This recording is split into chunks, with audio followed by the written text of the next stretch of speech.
We are so grateful. We do not take 1 second of your presence for granted. How precious. Continue to hover and brood.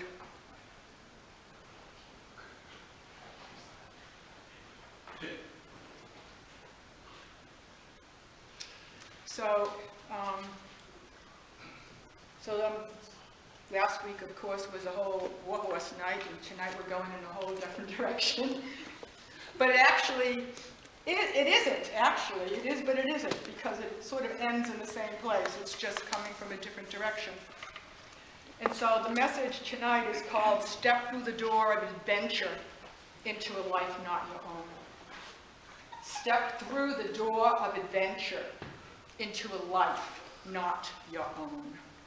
So tonight's going to be a little bit of storytelling woven with some, well, you'll see. So it's a little bit different, but that's okay, right? You guys allow me to, you know me, I don't like boring and the same old thing. So, you know, I heard what I was hearing for tonight to begin with, and so Lord, grace on the time. What is the time? Okay.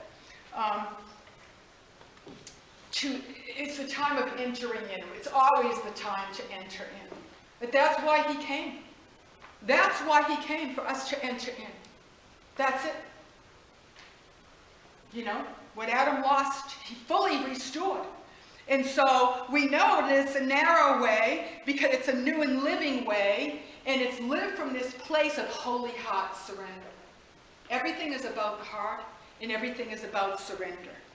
And what he's asking for afresh, and I know we've all done this in seasons, and even maybe a month ago, could be a day ago, but this is like, he is just so focused and intent on this right now that all of our preconceived ideas and plans from the former days, okay, are laid at this entryway.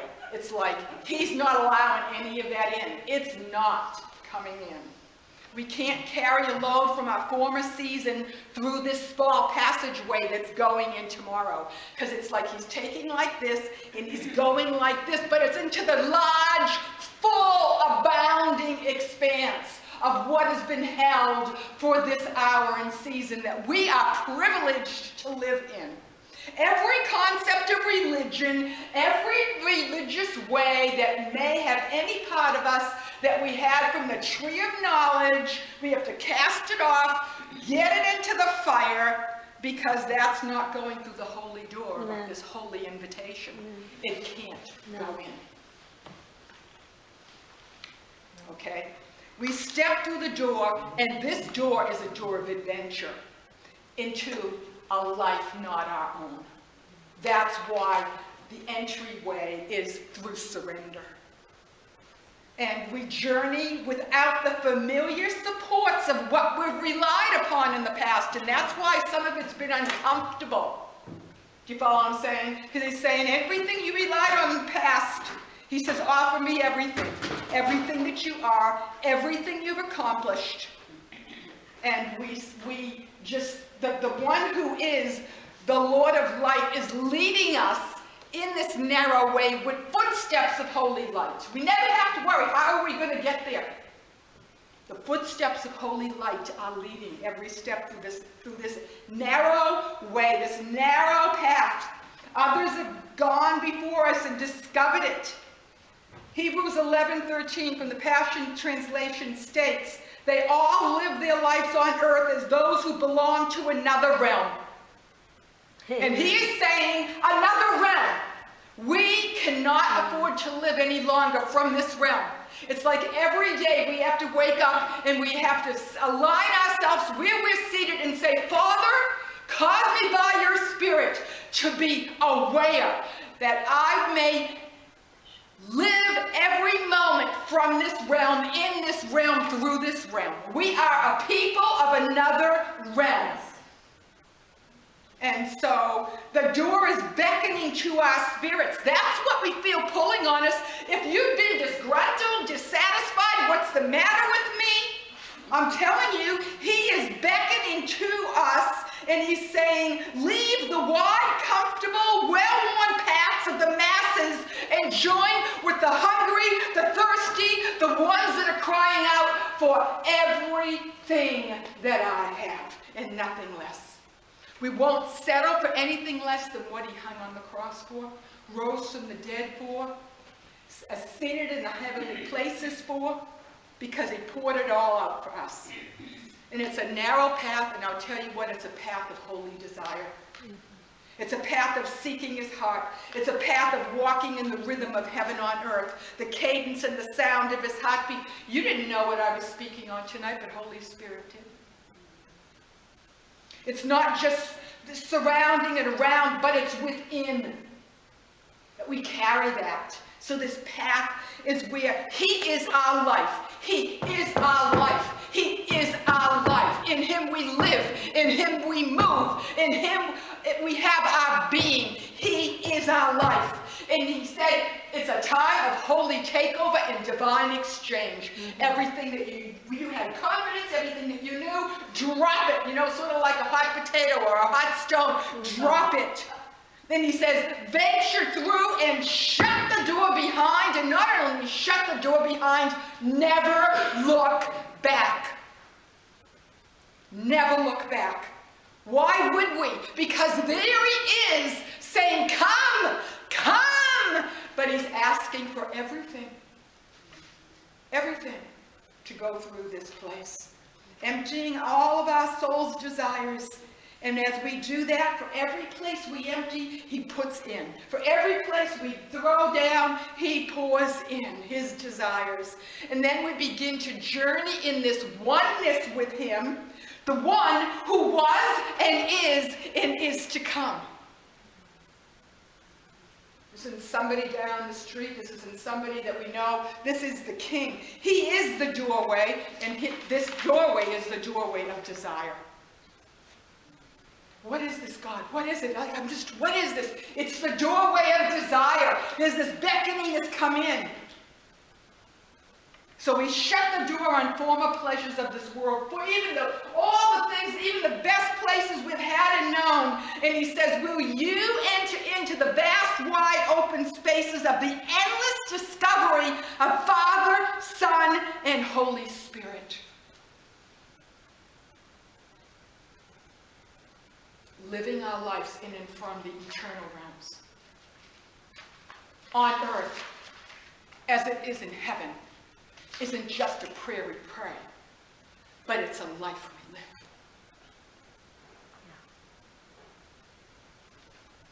Where we were a few moments ago, by the grace of God, is what the world is waiting for. It's what the church is waiting for. It's what else is there? Let me tell you, what else do you sing when you're before the King?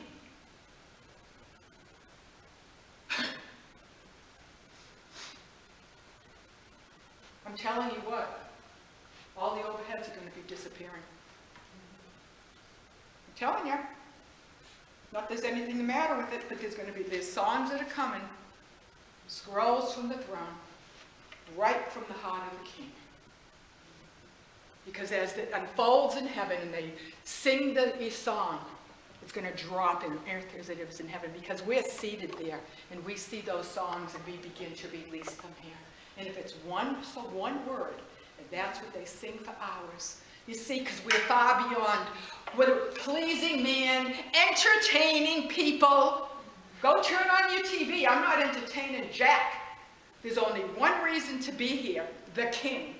And there's only one focus, the King. And if you're bored, then I don't even know what to tell you. You follow what I'm saying? And I'm not being crash, crude, short, or anything else. It's like there is no other focus. There is no other reason to be alive except him.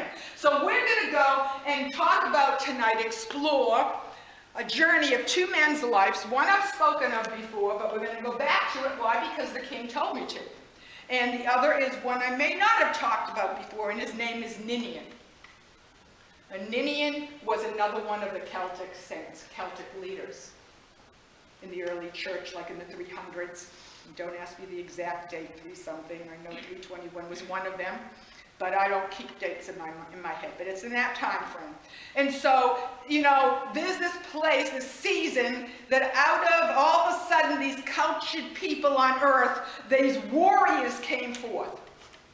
And suddenly came this man who wants to be a warrior for Christ. And his name is Ninian.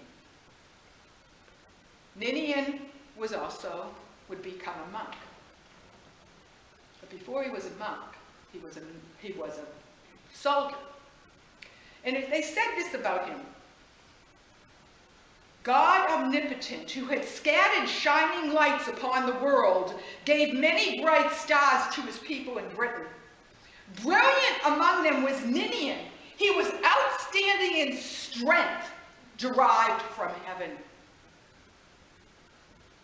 In miracles, in eloquence, and reliance on the gift of God, people came together in vast crowds, opened their hearts to believe in Christ and to follow his teaching. People didn't hear a lot about him because for many he came from the wrong side of the wall. Not the tracks, back then it was the wall, because things were divided, you know, so on this side of the wall, that side of the wall, we call it the tracks, back then it was the wall. And so, you know, his desire was always, I'm going to be shifting back and forth here, because there was always in him a desire for community. There was this ache in him for community. And his desire was to one day have a community that would not just come to a building, and there's nothing the matter with a building, but that they would become, the community would become the church. They would become the living, breathing church. His dream was for a community of people who knew his presence, who were the church, and carried his presence no matter where they went. He was a man who carried the heart of the shepherd. He truly cared. I'm jumping forward into community. I'm going to go community. I'm going to talk monk, soldier, sort of back and forth. So with this vision that he had, this Ninian community that he did begin, it was all about the presence and stewarding the presence.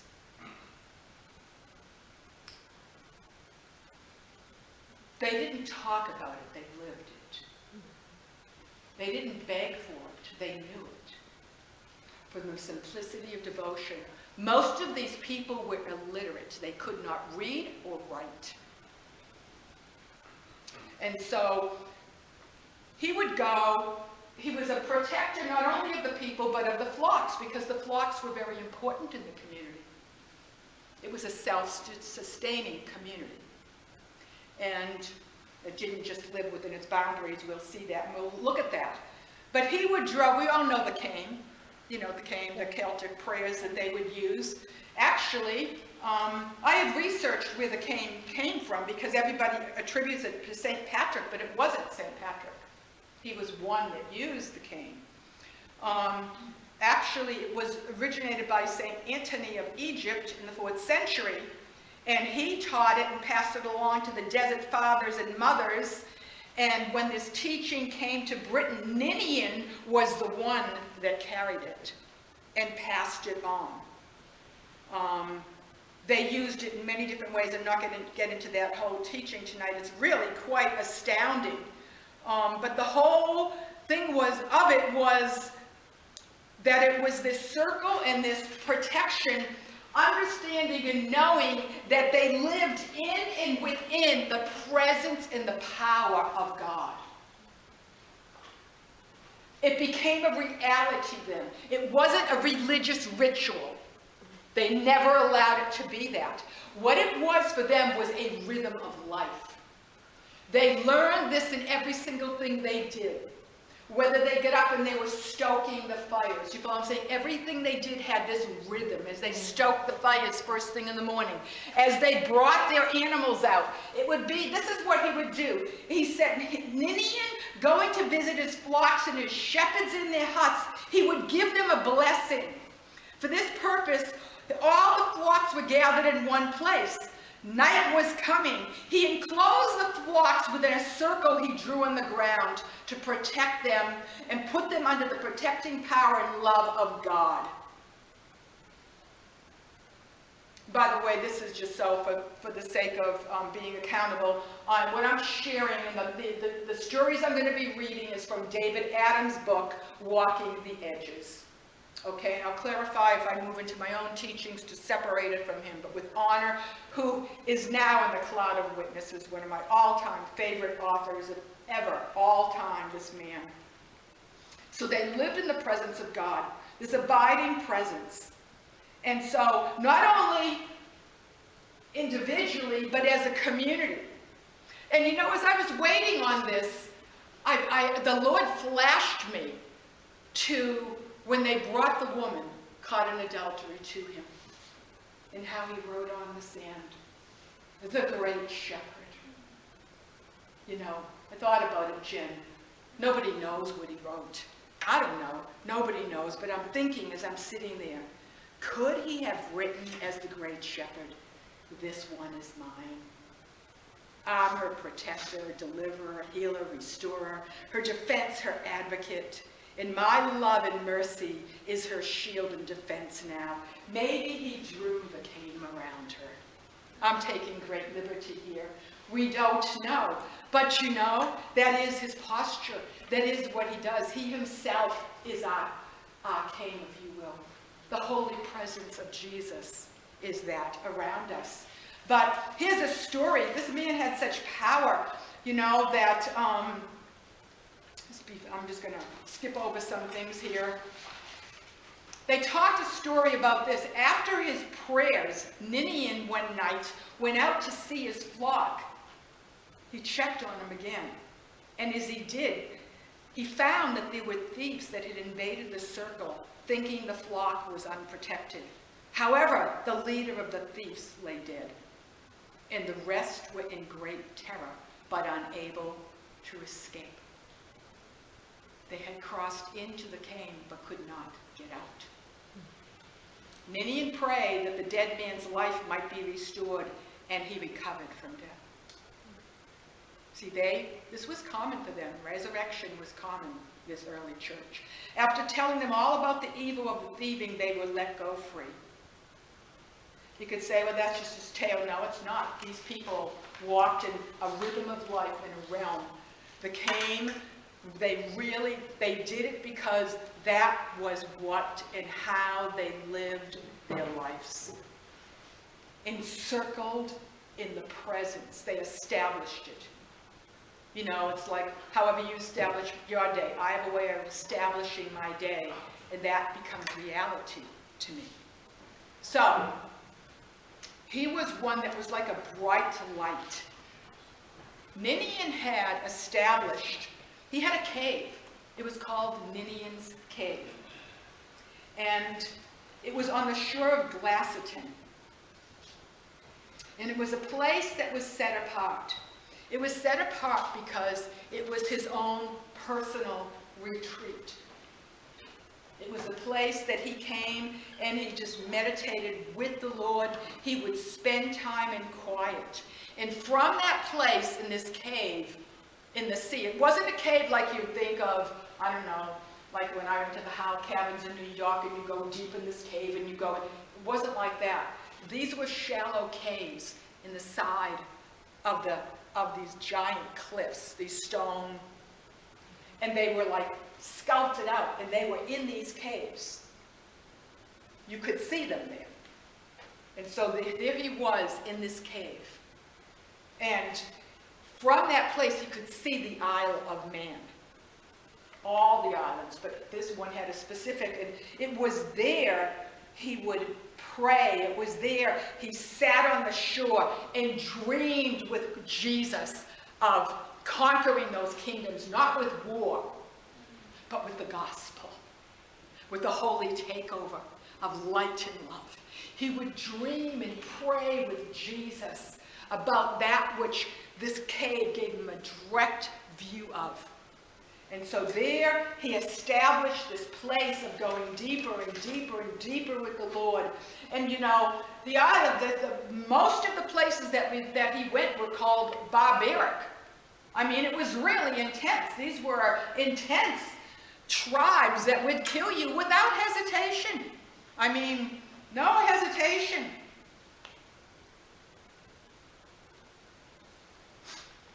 What he found there and established there for himself, and then he would teach entire communities, is he found this rhythm of life.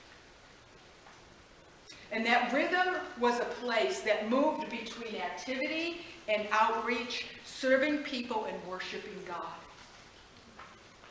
We in the Western world have all these little compartments, and you all know I teach this a million times. There's all these little compartments and all these little hats. They didn't have compartments. They moved in rhythm. It's like when we just left our instruments, we didn't move anywhere. We're still moving in the realm. The presence of God didn't leave just because we stopped singing holy, holy, holy. We're just still moving with that in this room. I can feel it. And so we've moved into another activity, but it's this rhythm of life. And then they would return to stillness and solitude. And what they had was this extremely healthy balance of serving people, worshiping God,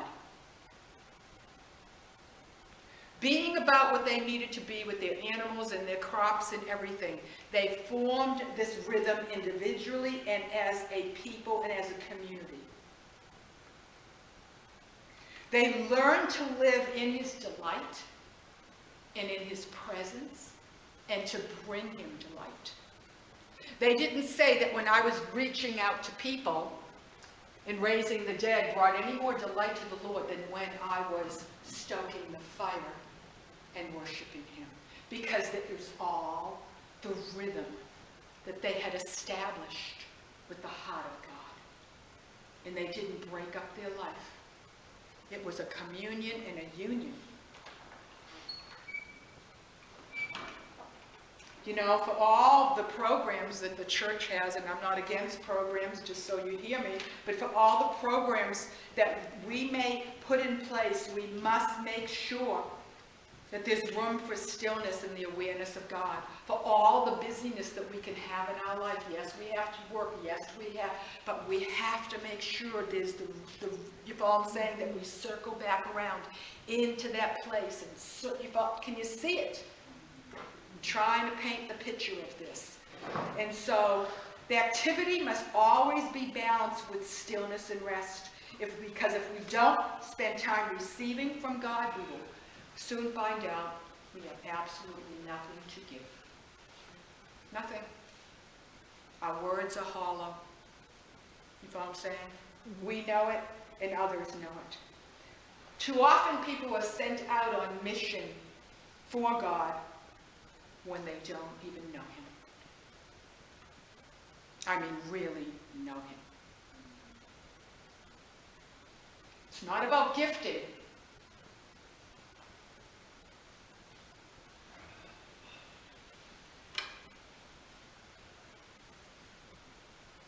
It's about knowing him, finding that rhythm, and everything comes from that. You know, it's a place where we go to the supermarket, we go to the train station, I don't know, we go into work, we go, wherever we may be. Our coming in says God is here.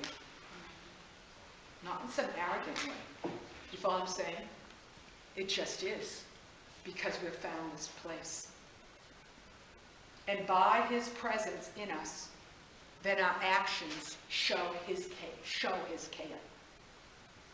They show his care, whatever that looks like. We reveal his presence by our actions, not just our words. There is so much talk. Talk. Everything's talk. Busy. I mean, it's absolutely. This community in the early Celtic church, every thing was about the presence of God, and that there was no separation of the sacred from the secular. It was all the same. And so,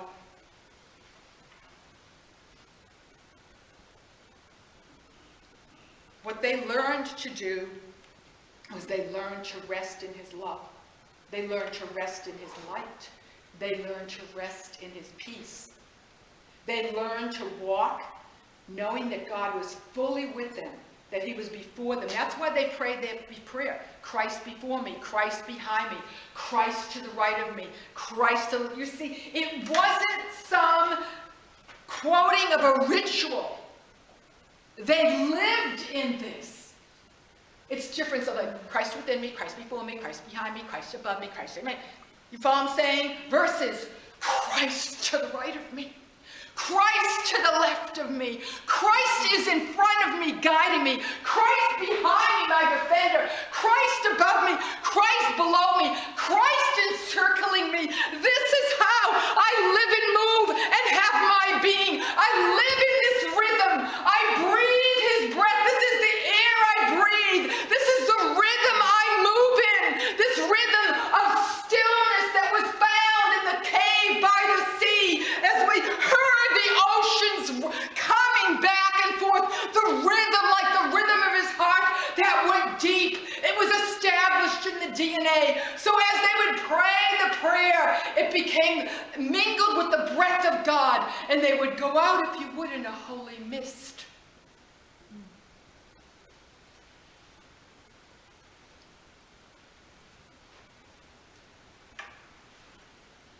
They radiated the love and the light of Christ.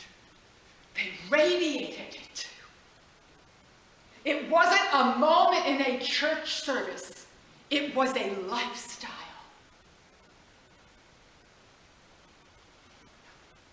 Is everybody okay? Yeah.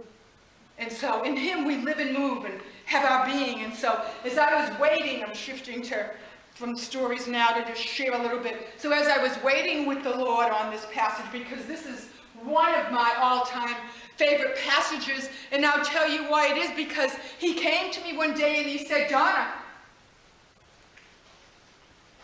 that's your invitation. That's all of my children's invitation, to know this as reality. As a reality. But you know what that means? All presumption goes. I don't get to do this without him. I mean, I'm not going to ask him if I can get up and what I wear, or do I brush my teeth? And you understand what I'm saying? The direction of our life. So God created us. We know we have him in our being. We literally came out of the womb of the Father, born again, right out of the womb of the Father. Come on, that'll blow your mind. My gosh. Oh my goodness, I can't even go there.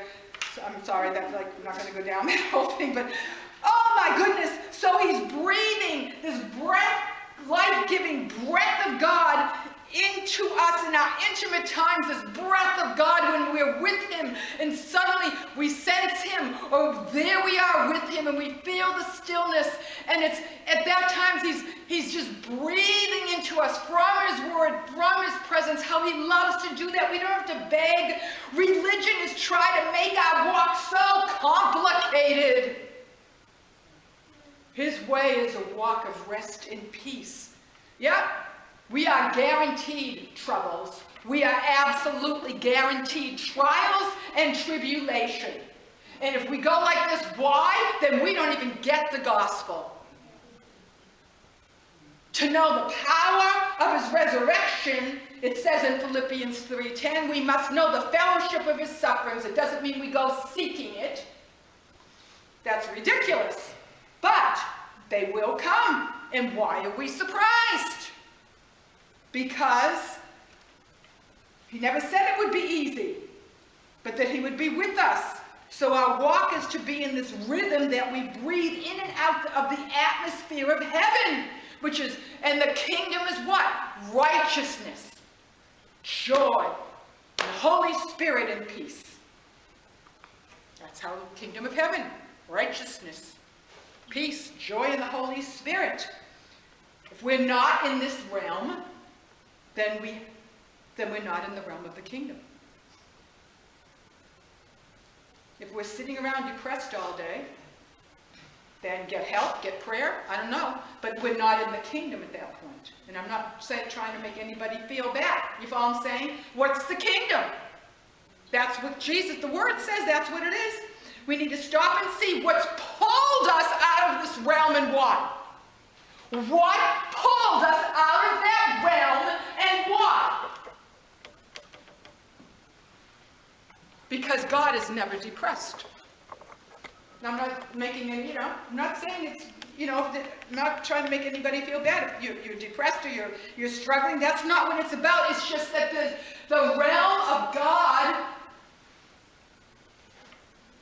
it's not being perfect. Jesus was the only perfect one, but he didn't let circumstances affect him. He impacted the circumstances around him. And too often our lives are like tossed, a boat in a ship. This comes, and this comes, and this comes, and this comes, and woe is me, I'm sinking, and it's like, no, he changed the atmosphere just by being in the room. Everything changed. You know what? It's supposed to be the same for us. We're kings and priests, and he's saying, I want you to do that. He spoke, he thought, caused things to shift when he, heavenly decrees. We can do the same thing. He wants us to live in his security, in the security of his word, in the security of his promises, in the security of his love, and then we're to bring others into that security. But if we don't know it, we can't bring anybody else into it.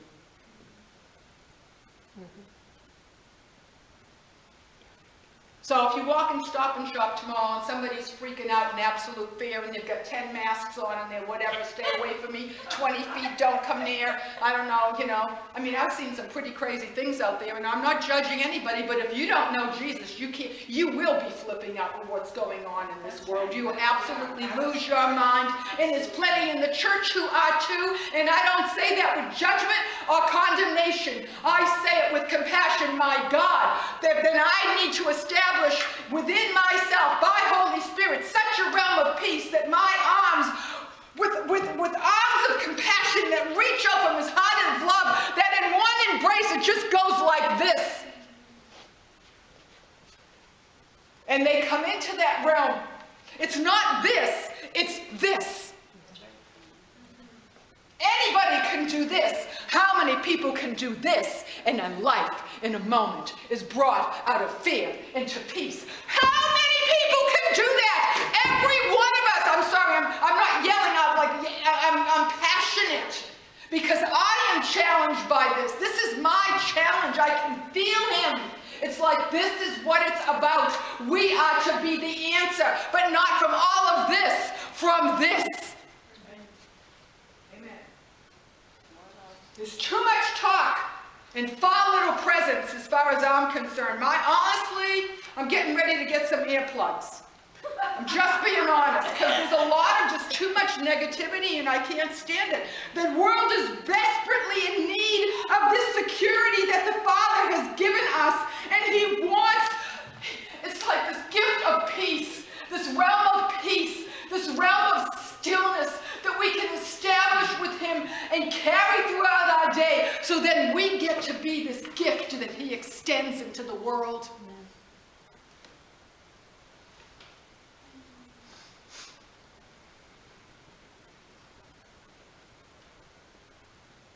He's looking to break into our lives if we'll let him, and break through every bondage and fear and be let loose in and through our lives.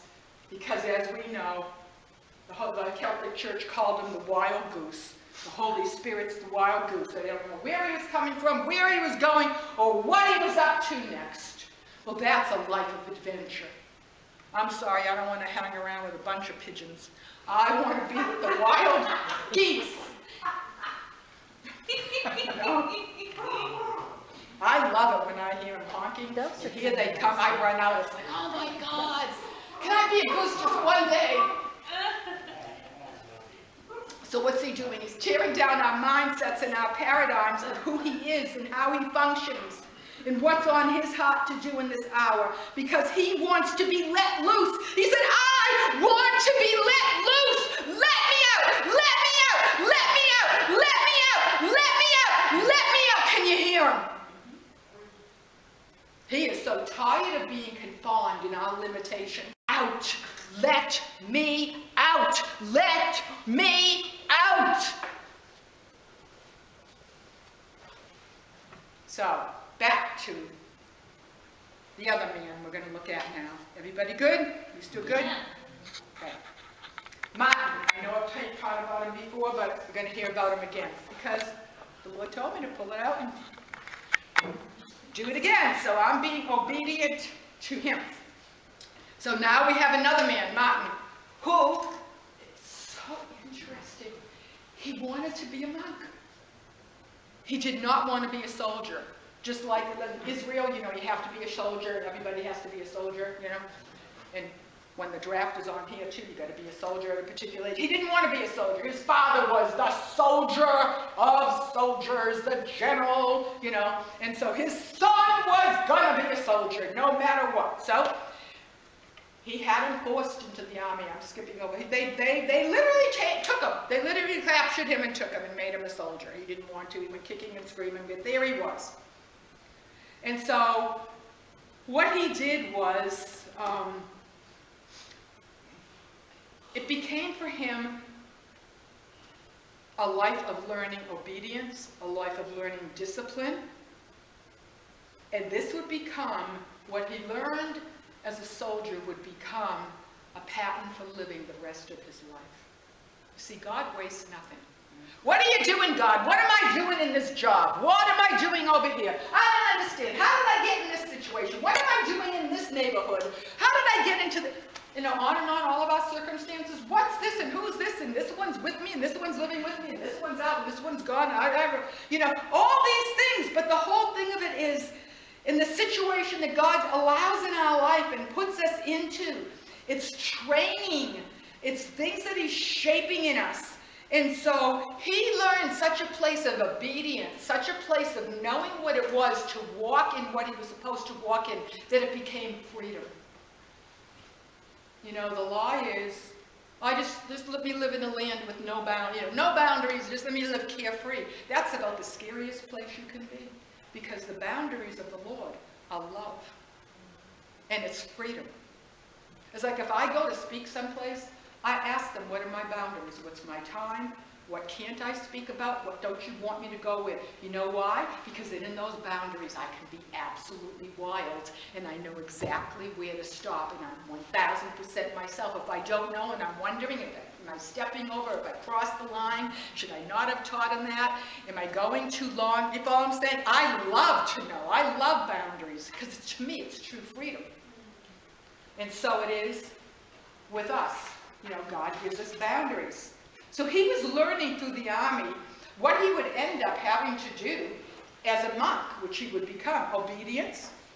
He learned a life of simplicity, poverty. Actually, they lived very simply, without much as soldiers. Sometimes just one meal a day, and often that was just wheat or something like that. Chastity. Do you know in that army, everybody was a virgin. All the men. That was required. Think about our army. Anyways, we don't go there. So, you know, frugal eating. And this would prepare him. And so it said that the time in the army prepared him for the building up of an army for Jesus Christ.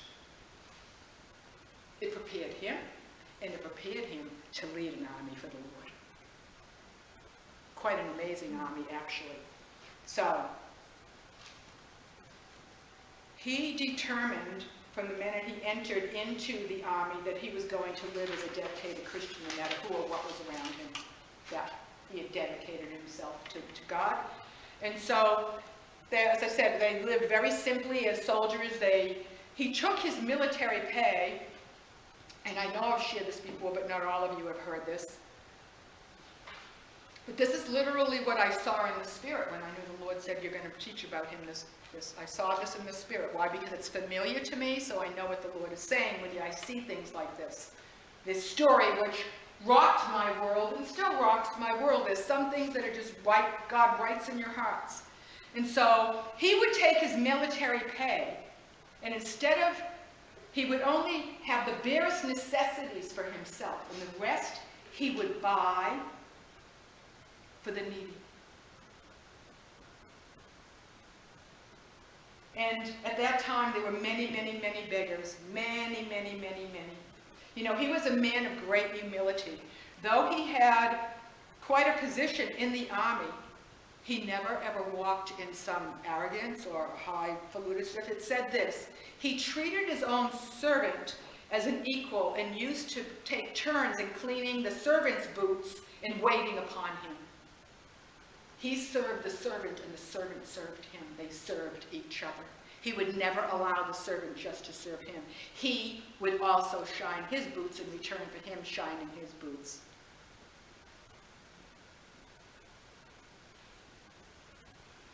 That's a whole sermon in itself. Anyways, he was acting more like a monk than a soldier. So there was an event on a cold, it said, a severely cold night in the winter. I'm going to read this so I get it accurately, because this is such a powerful story. At least it is to me. On a severely cold night in the winter that was proving fatal to many, especially the poor, Martin met a beggar at the city gate.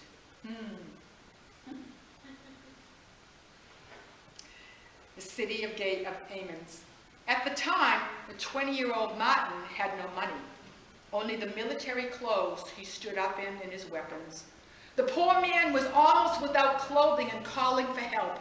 All who passed him by ignored him. He just didn't take notice. There were too many. He's just the next one. But Martin stopped and looked upon the man. Is this not like the beautiful gate? Is this not crazy? Anyways, with compassion. Not with disdain. Yet what should he do, he thought. He had already given his money away and had nothing left of use except the cloak he was wearing. Martin quickly decided to share his cloak with the beggar. He drew his sword, dividing the cloak into 2 equal parts, and gave half to the beggar. As Martin walked away with half a cloak around him, some of those who saw it laughed at his foolishness. It is said that others had a twinge of conscience, for they had more than Martin and had done nothing. That same night, Martin lay down asleep. He had a dream, and Martin saw Jesus wearing half a cloak. As Martin watched, he was told that this was the cloak with which he had clothed the poor man. Then he heard in a loud voice Jesus speaking to the angels and saying, "Look what Martin has clothed me with this day."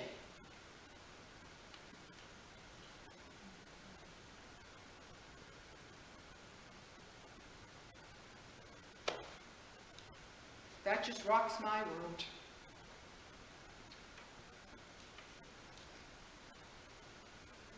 May our eyes be open, Holy Spirit. May our hearts overflow with compassion and love. May our hands reach out. Oh God, as you lead us. You know, and the thing of it is here's the balance of the rhythm of life that Jesus taught us. He walked by that beggar at the gate. How many times? It wasn't his assignment. How many other people were around the pool of Bethesda, but only one did the Lord say to, Father say to heal.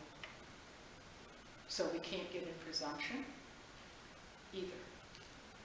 Walking in the footsteps of light with his rhythm and doing what he tells us to do and say what he tells us to say is really what he's doing right now. Who will be quiet enough to only say my words and only do what I tell them to do? This is what he's after, in my opinion, on the earth right now. Will God open our eyes? And so,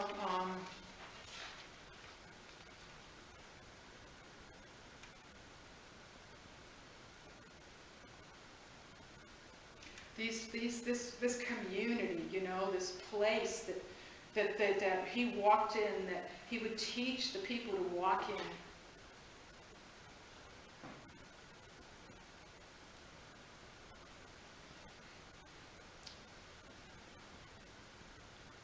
Their whole dream was to be Christ to the other.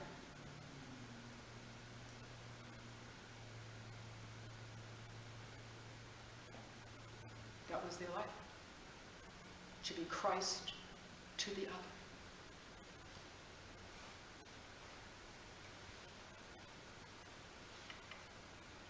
They would write this: "You are the caller, you are the poor, you are the stranger at my door.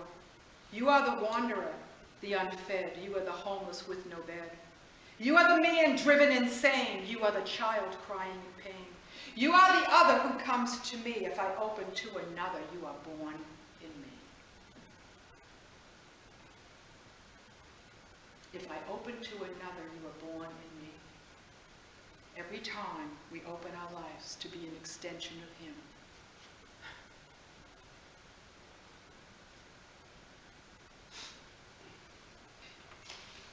See? So Martin saw himself as a soldier and part of the church militant here on earth. I'm skipping over parts of his life.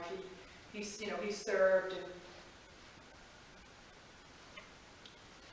and how he got to where he was, and this whole, it would take too long to tell his whole story, but now he's no longer a soldier in the army. He's now in the church. He's now in service.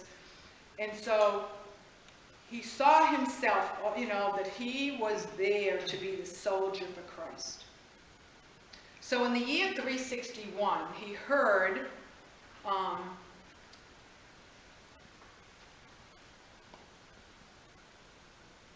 that this particular man had returned from exile, and he returned to a place called Poitiers. And on his return, I'm reading this, Martin was given a country villa belonging to Hilary. And so the villa had been destroyed by an invading army and had never been repaired. So here's this amazing villa. Now he could have, because he was part of the church, said, well, let's rebuild this. Let's rebuild this villa that the leader before me had lived in. I'm going to live in a villa. He was a leader in the body, you follow what I'm saying? But what he did was on the hillside, there were natural caves with a clear running stream and enough land for cultivation. He could be self-supporting. So what he did, he had what he said were the happiest 10 years of his life. For 10 years, he lived in these natural caves. He had a place to lie, a spade and some corn, and it was here he went deeper and established such a place of a rhythm of prayer. And his life became this rhythm of prayer, studying the word, and manual labor. Prayer, being with God, studying the word, and manual labor in this place. 10 years. And around him would grow a community. Because the community, as he would go in and out, because he'd go out and he'd come back, but this is where he lived, he carried something. What is it that this man, what is it about this man? So this community, and the place would be called the place of little cells. Because they all had little caves, little places that they established and lived very simply in community. And from here, he would become the bishop of Tours. Not in some great hall of teaching.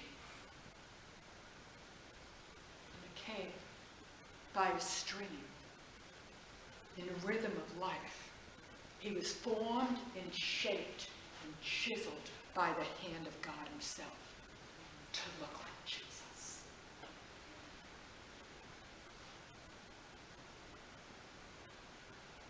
He became known for living the gospel. He preached often in poverty, but always trusting in God. His fame spread throughout the land. What fame? Riches? Nope, I'm not against riches and being blessed by God, just so you hear me. I'm just talking about Martin. Follow what I'm saying? Just so you don't get me wrong on that one. What did he become known for? Because his words and his actions were exactly the same. His lifestyle was what he breathed and how he lived. And they saw in this man. However he has found this place, we must find it too. We must find this too. Remember, they're living in barbaric times. This is not like simple little times. This is like, coming into a village, raping, pillage, burning everything. I mean, it's crazy times. So in 371, the bishop of, the bishop that was over him dies. And so they're like, we need another bishop. So they're like, we want Martin. He's like, I'm not leaving this place. I'm like happy. I don't want to go live in that big place with all the stuff and all the stuff and all the stuff and all the whatever and all those rituals. I'm not doing it. Do you know what they did? They carried him off by force. Twice in his life now. First time he was carried off to be a soldier. Now he's carried off to be this bishop guy and to live in the bishop's house. So it says he lived in the bishop's house for a few months and he couldn't take it anymore.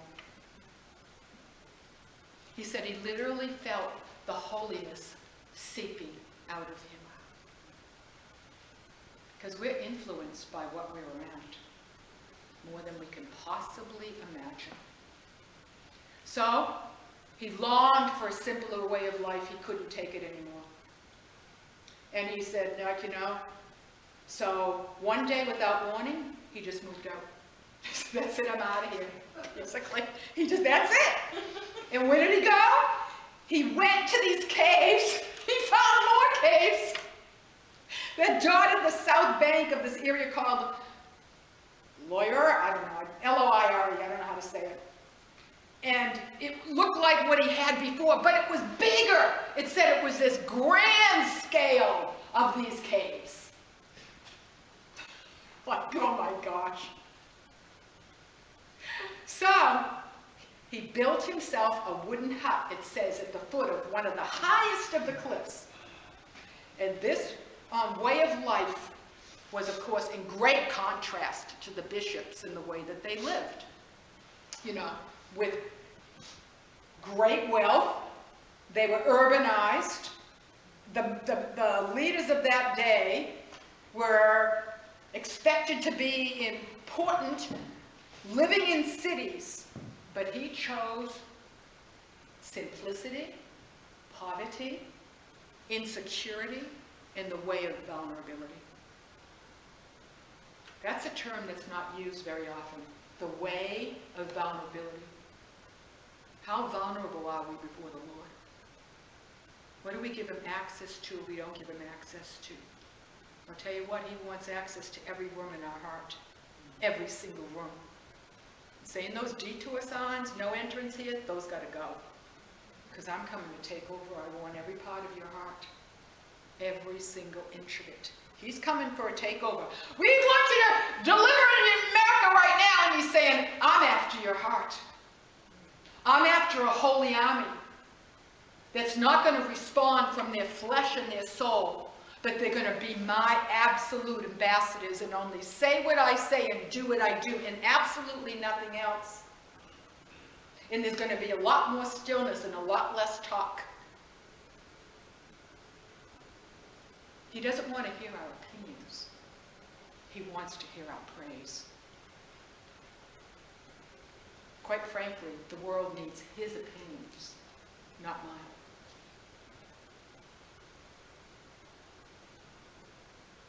And to be honest with you, the Lord, he said to me, a while back. He says, I don't want to hear your opinions. And I'm asking you to ask me to rid you of your opinions, and I'm going to catch you on every single one.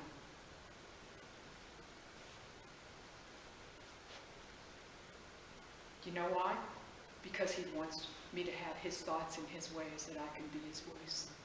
And I'm not talking about being a prophetic voice that everybody knows. I'm talking about being a voice in the rhythm of life.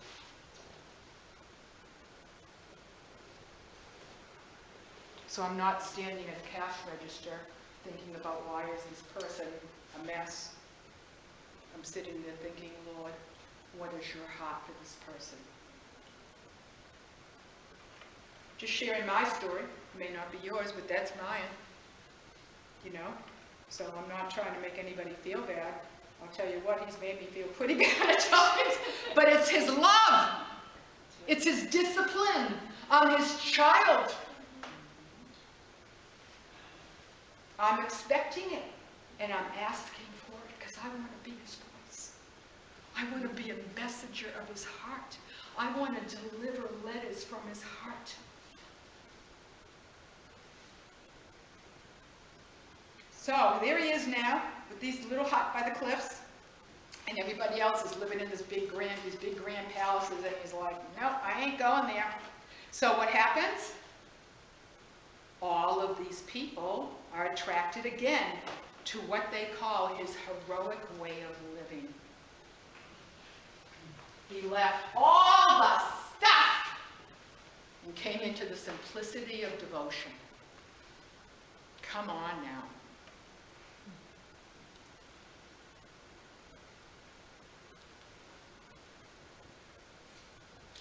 He writes this, David Adam, for many, the mainstream Christian church has ceased to be a place where they were challenged to live heroically. They needed to be stretched more in their faith. Oh my gosh. Challenged to live heroically. That's the life of adventure. Not safe. I'm safe. It's safe. I'm safe. My family's safe. Everybody's safe, safe, safe, safe, safe, safe. Safe? I know I'm being dramatic, but that is really what it looks like. Safe. Can you show it to me in here, please, chapter and verse? Come follow me into safety.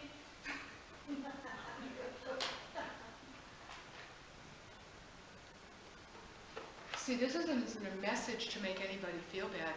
This is step through the door of adventure into a life not your own.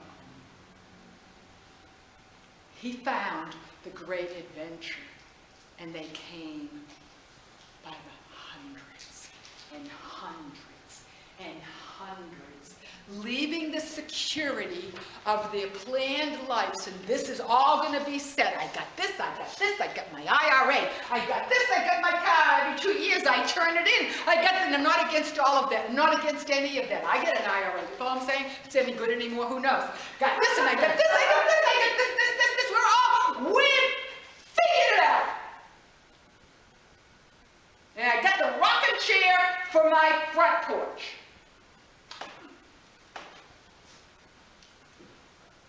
I like rocking chairs on front porches, but not to live from. You see? So, life needs to be an adventure.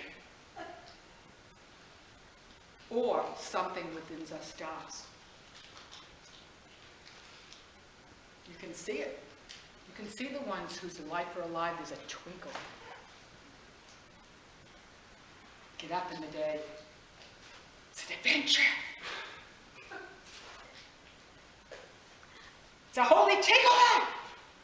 So, we're not called to talk the talk of adventures past.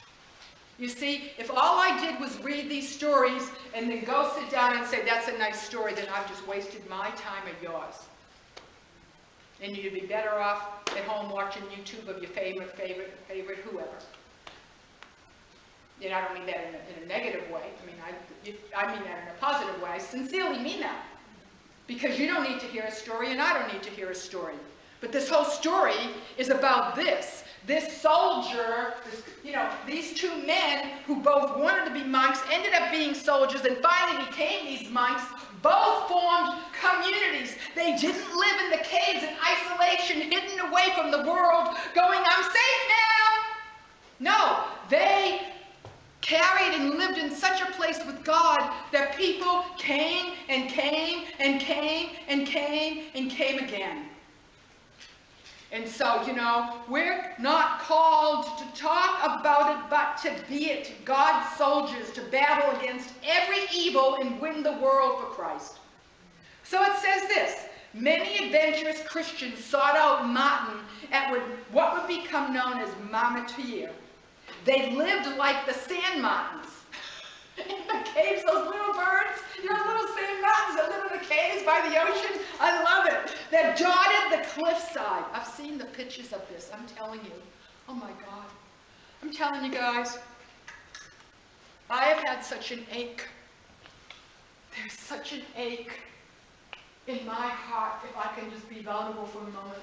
There is such an ache. I don't have a cave by a sea. But you see, this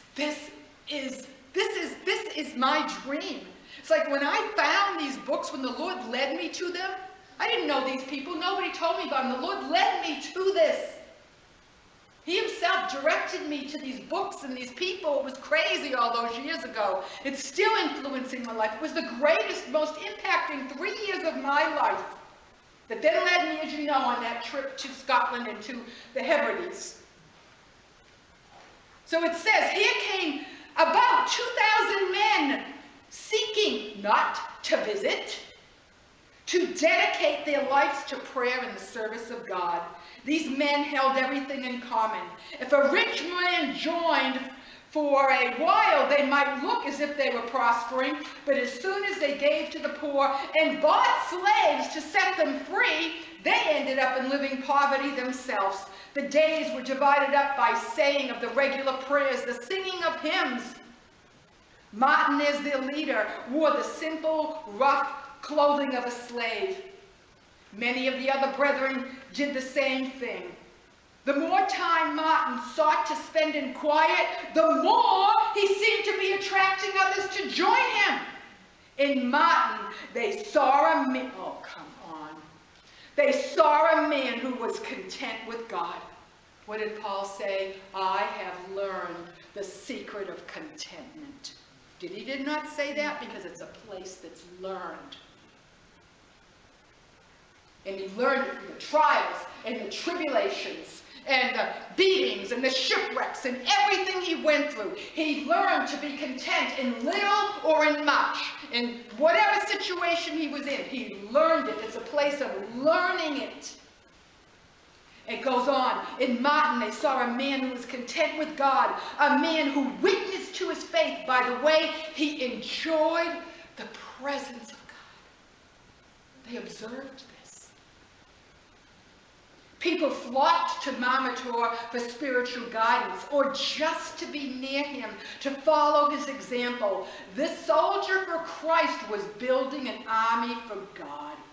It was now that Martin's early training came into its full use. The army discipline, the army obedience, the ability to travel lightly, to go without food, all became part of the common pattern of living. Can you see? The things we go through are for the training, for the reigning of as we go deeper and deeper into our destiny and our journey and what he's put it on this earth to do.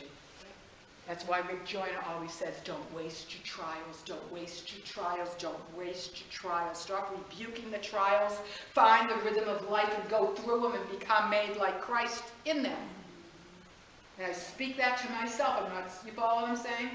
I'm sitting there as I'm standing here. Quite frankly, it's true. Martin still went out in mission, seeking to win the pagans for Christ. Such missions were conducted like a military campaign, with Martin's troop of monks coming out of their camp, coming out of this beautiful place into the territory of the enemy.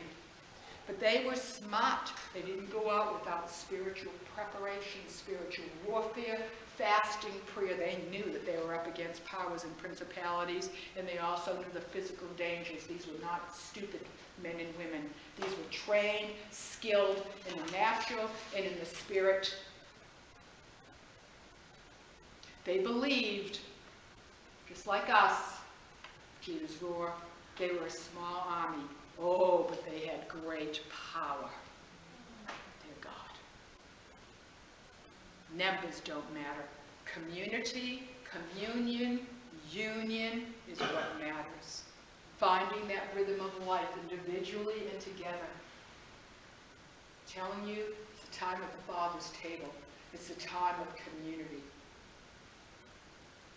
And we go, as I've said, and we look for our brothers and sisters who do not know that they were destined to be sons and daughters of the Most High God. Messed up, pretty messed up. Lots of messed up people. So I'm almost done, just two more things here.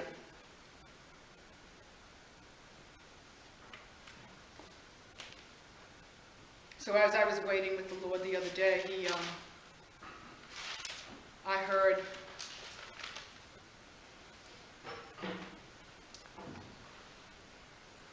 I was just meditating on who he is. I am. I love. I am.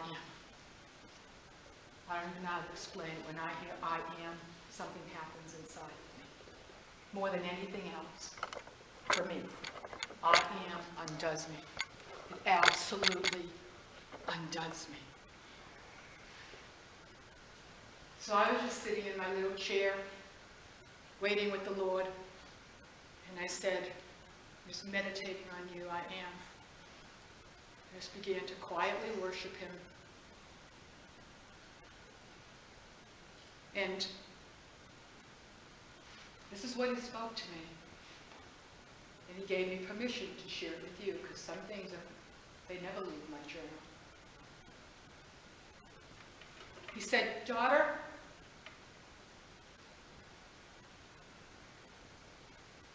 live in and from the realm of I am. And then it became very personal. And as I began to encounter him, it was fresh. Now all these things, none of this is new. But he takes the foundations of the gospel and wrecks us again and again. Because every time he unfolds it again to us personally, it's like, oh my gosh. He came for me. Hear this. Hear this for yourself. He came for me. He did all he did for me.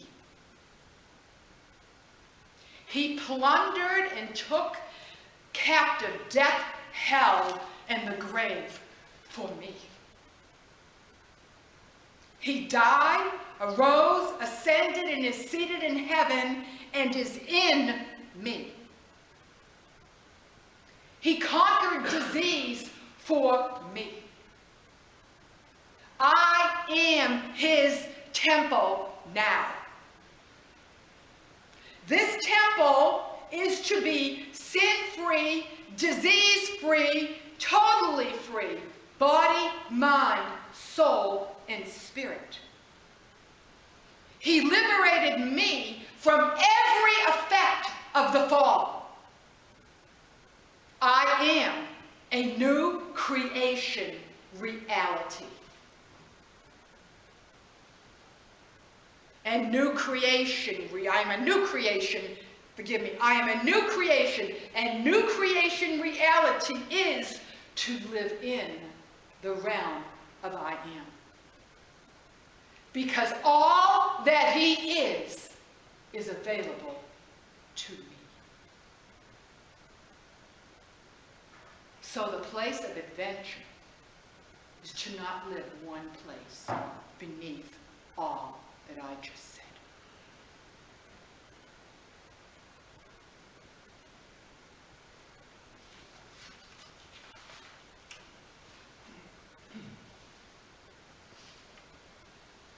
So lastly,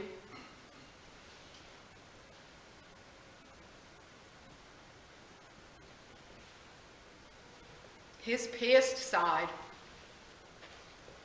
water and the blood. The sound of the waters washing.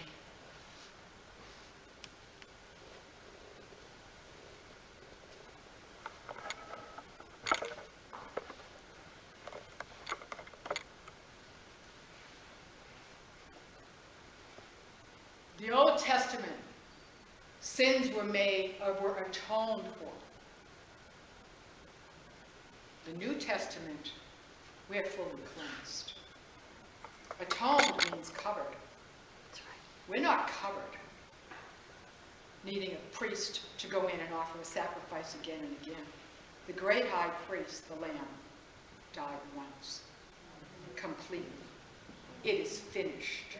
And when we're born again, we're cleansed by the blood.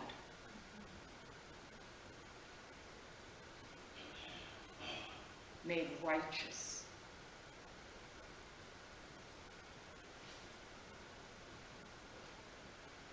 Righteousness is the greatest gift, because without it we can't come to the Father. So, I'm going to end with this. The sound of waters washing. Washed by the blood of Jesus. Washed daily in the water of his word. Reading before him, with him. Waiting in his presence. It washes over, it washes in and through. Cleansing, ever cleansing mind, thoughts, our attitudes, our judgments. Cleansing our bodies of sickness, our souls washing out.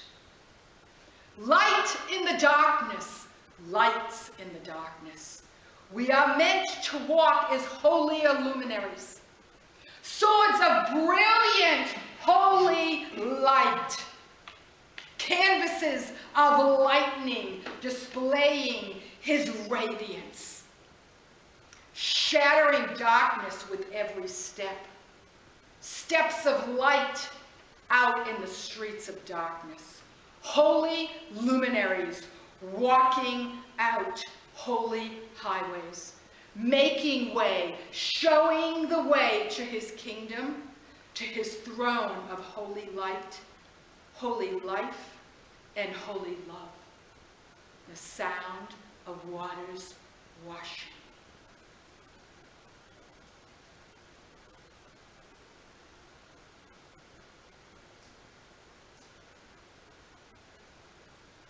Father, I pray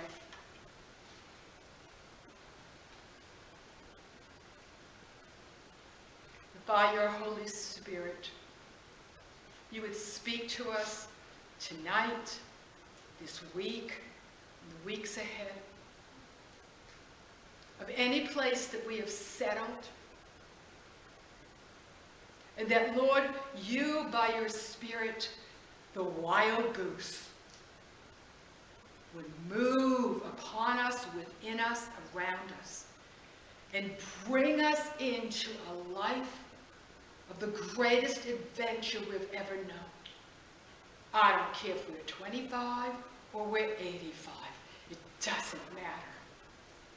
We're meant to live a great adventure with you. From the simplicity of devotion, establishing a rhythm of life. In you we live and move and have our being. Father, cause us to live this way individually, and cause us to live this way as community.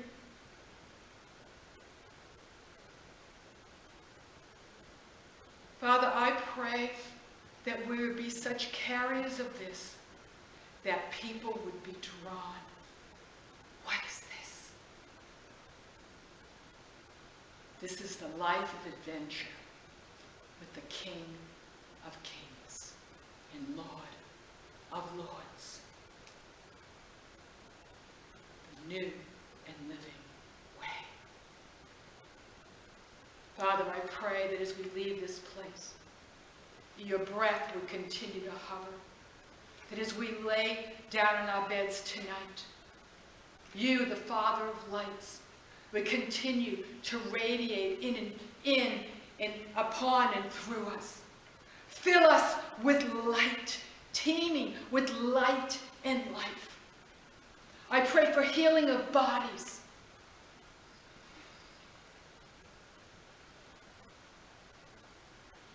Healing of hearts, mending of emotions, clarity of thought, holy illuminated paths before us with your footsteps of light. I pray the simple life of devotion